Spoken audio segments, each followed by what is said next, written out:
भक्तजनों, माताओं, बहनों, सादर जय श्री कृष्ण। हमारे YouTube चैनल में आप सभी का बहुत बहुत स्वागत है। मैं हूं आपके साथ आचार्य धर्मेंद्र शास्त्री। भाद्रपद माह के कृष्ण पक्ष की षष्ठी तिथि को हल षष्ठी के नाम से जाना जाता है।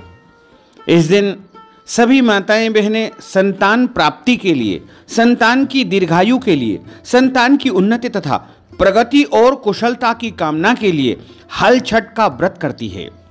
इसे हल षष्ठी, हल छठ या हर छठ के नाम से जाना जाता है।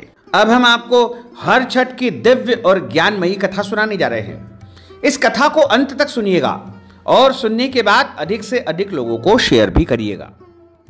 बोलिए शंकर भगवान की जय, पार्वती माता की जय, गजानंद गणपति भगवान की जय, छठ माता की जय। बहुत समय पहले की बात है। एक गांव में एक ग्वालिन निवास करती थी। वो स्वभाव से बहुत लालची थी। वो हर दिन गांव में दूध, दही, मक्खन बेचने जाया करती थी और वो ग्वालिन गर्भवती थी। उसके प्रसव का समय आ गया। एक दिन जब वो गांव में दूध दही बेचने जा रही थी तो मार्ग में उसके प्रसव पीड़ा शुरू हो गई। उसने सोचा कि यदि मैं प्रसव के कारण दूध दही नहीं बेचने जाऊंगी तो ये सारा दूध दही खराब हो जाएगा, व्यर्थ हो जाएगा। यही सोचकर वो आगे बढ़ती रही, परंतु गांव पहुंचने से पहले ही उसका प्रसव हो गया, यानी उसने बच्चे को जन्म दे दिया। उसने झरबेरी की ओट में बच्चे को जन्म दिया, परंतु अपनी वस्तुएं बेचने के उन्माद से वह बच्चे को वहीं छोड़ करके गांव में दूध दही आदि बेचने चली गई। उस दिन संयोग से हल छठ थी। गांव वालों ने उससे पूछा कि यह दूध भैंस का है या गाय का है। आज हल षष्ठी है और आज हम सिर्फ भैंस के दूध से बनी वस्तुओं का ही उपयोग करेंगे। उसने मन ही मन सोचा कि यदि इन्हें सच बता दूंगी कि यह दूध गाय और भैंस दोनों का मिश्रित है तो ये लोग आज मुझसे दूध नहीं खरीदेंगे। इससे मेरा सारा दूध खराब हो जाएगा और मेरी मेहनत व्यर्थ हो जाएगी। यह सोच करके उसने गांव वालों से झूठ बोल दिया कि यह दूध तो सारा भैंस का है, पीवर भैंस का दूध है, इसमें कुछ भी नहीं मिलाया है। भोले भाले गांव वालों ने उसकी बात को सच मान करके उससे दूध खरीद लिया। उस ग्वालिन को आभास भी नहीं हुआ कि उसने हल छठ के दिन झूठ बोल करके कितना बड़ा अपराध किया है।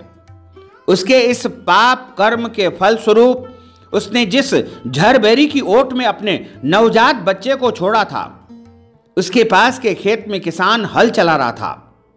तभी अचानक उसके बैल बेकाबू होकर के दौड़ने लगे और लगे हल का फल बच्ची के पेट में धंस गया। हल के घुसते ही वह बालक मर गया, उसको मृत्यु प्राप्त हो गई। उस बच्ची को मरा हुआ देख करके किसान को बहुत दुख हुआ। किसी को पता न चले यही सोच करके उसने उस बच्चे के शरीर के घाव को झरबेरी के कांटों से टांक दिया और अपने बैलों को लेकर वहां से चला गया।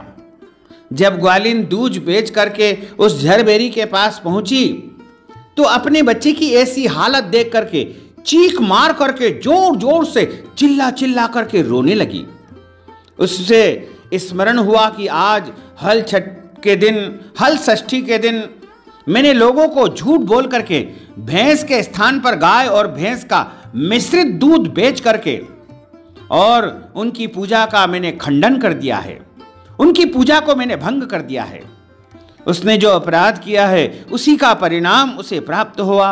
ईश्वर ने उसे उसी पाप की सजा दी है। यही सोच करके उसके मन में प्रायश्चित्त का भाव जागा और अपने पाप का प्रायश्चित्त करने के लिए वो वापस उसी गांव में गई जहां उसने लोगों को झूठ बोल करके दूध बेचा था। वहां हर गली और हर मोहल्ले में घूम घूम करके उसने अपनी गलती को स्वीकार किया और जोर जोर से चिल्ला करके उसने कहा कि मैंने आज आपको झूठ बोल करके भैंस के स्थान पर गाय और भैंस का मिश्रित दूध बेच दिया है। आप मुझे क्षमा कर दीजिए। उन लोगों को उसे मिली सजा के विषय में भी बता करके उसने क्षमा याचना की। तब उन स्त्री और पुरुषों को और सभी लोगों को उस ग्वालिन के ऊपर दया आ गई और उसे क्षमा कर दिया। साथ ही ईश्वर से प्रार्थना करी कि उस ग्वालिन की भूल को क्षमा करे। सभी से क्षमा मांगने के बाद जब वो एक बार फिर से झरबेरी के नीचे पहुंची तो उसने देखा कि उसका बच्चा जीवित हो उठा है। उसकी खुशी का ठिकाना नहीं रहा। उसने हाथ जोड़ करके छठ माता को प्रणाम किया, भगवान को नमन किया और भविष्य में कभी भी झूठ नहीं बोलने का उसने प्रतिज्ञा ले ली।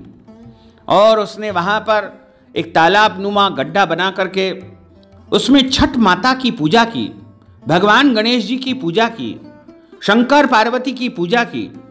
इस पूजा के प्रभाव से उसका बच्चा सुरक्षित उसे प्राप्त हो गया। तो इस कथा से हमें एक सीख मिलती है कि कभी भी अपने स्वार्थ के लिए झूठ नहीं बोलना चाहिए। झूठ के बराबर कोई भी पाप नहीं होता है। इसको ब्रह्म हत्या के समान माना गया है। इसलिए हमें कभी भी अपने स्वार्थ और दूसरों का अहित करने के लिए झूठ का सहारा बिल्कुल नहीं लेना चाहिए। हमेशा सच बोलना चाहिए, क्योंकि सत्य से बड़ा कोई भी तप नहीं है, सत्य से बड़ा कोई भी पुण्य नहीं है और झूठ से बड़ा कोई भी पाप नहीं है। बोलिए लक्ष्मी नारायण भगवान की जय, गोपाल कृष्ण भगवान की जय, छठ माता की जय। अच्युतम केशवम राम नारायणम कृष्ण दामोदरम वासुदेवम हरे, श्रीधरम माधवम गोपिका वल्लभम श्री जानकी नायकम श्री रामचंद्रम भजे, जानकी मनोहरम सर्वलोक नायकम श्री शंकरादि सेवितम पुण्य नाम कीर्तनम श्री राम राम राम राम राम नाम तायकम, राम कृष्ण वासुदेवा भक्ति मुक्तिदायकम, राम कृष्ण वासुदेवा भक्ति मुक्तिदायकम, रामा कृष्ण वासुदेवा भक्ति मुक्तिदायकम। बोलिए शंकर भगवान की जय। भक्तजनों, माताओं बहनों, यदि आप हल छठ के निमित्त कोई भी दान पुण्य करना चाहते हैं, कथा की दक्षिणा देना चाहते हैं, ब्राह्मण भोजन करवाना चाहते हैं, दूध का दान करना चाहते हैं, अन्नदान, वस्त्रदान, गोदान या कोई भी दान पुण्य हर छठ, हल छठ के निमित्त, हल षष्ठी के निमित्त करना चाहते हैं, तो आप हमारे गूगल पे, फोन पे, पेटीएम नंबर, अकाउंट नंबर के माध्यम से नगद राशि पहुंचा करके हल षष्ठी का संपूर्ण पुण्य लाभ प्राप्त कर सकते हैं। बोलिए शंकर भगवान की जय, पार्वती माता की जय, गजानंद गणपति भगवान की जय, छठ माता की जय। भक्तजनों, माताओं बहनों, आप सभी से अनुरोध है कि हमारे इस ज्ञानवर्धक वीडियो को अधिक से अधिक लोगों को शेयर करिएगा, लाइक करिएगा, कमेंट करिएगा और यदि अभी तक आपने सब्सक्राइब नहीं किया है तो अभी और इसी समय सब्सक्राइब कर लीजिए, ताकि इसी प्रकार की ज्ञानवर्धक वीडियो आपको सबसे पहले प्राप्त हो सके। आपको और आपके पूरे परिवार को सादर जय श्री कृष्ण, सादर धन्यवाद।